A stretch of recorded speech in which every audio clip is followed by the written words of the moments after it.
Motion is literally everywhere. A baseball flying over a fence, clouds just drifting by. But how in the world do you analyze something that's constantly changing its position? It seems pretty tricky, right? Well, it turns out physicists have some really clever visual tools to do exactly that.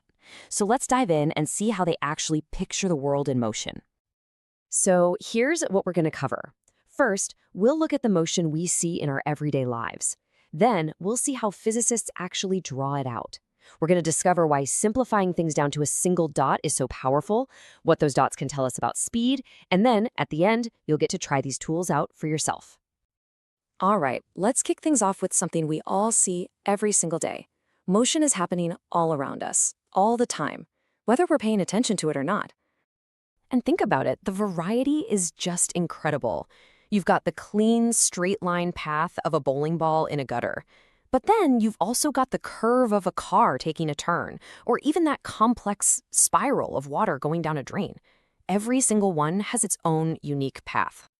So, all this brings us to a really fundamental question. It almost sounds too simple, but how do we actually know that something is moving? What information do we absolutely have to describe it? Well, here's the core idea. Motion is simply a change in an object's position over time. That means you need two critical pieces of information: where the object is and when it was there. If you're missing either one, you just can't describe its movement.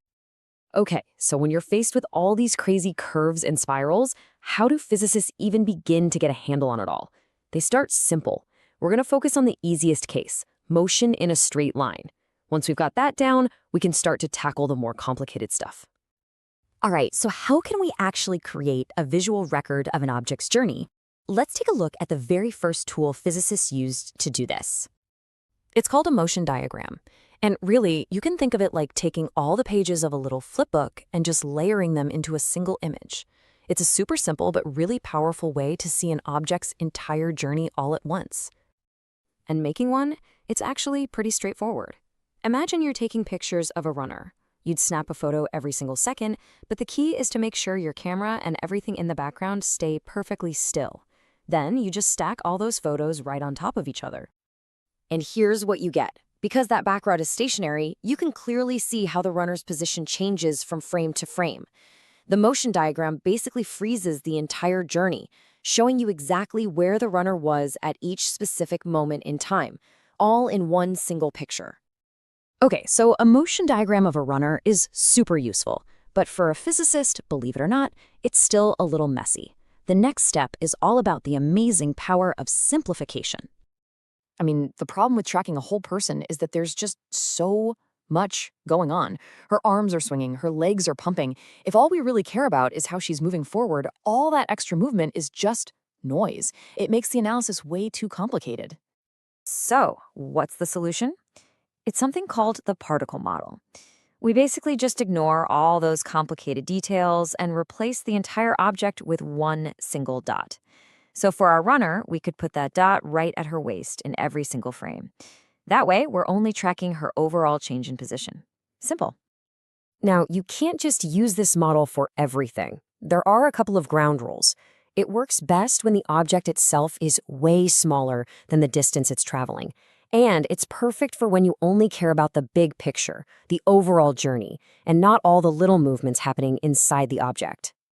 So, we've taken this complex moving object and boiled it down to a simple series of dots. What's the big deal?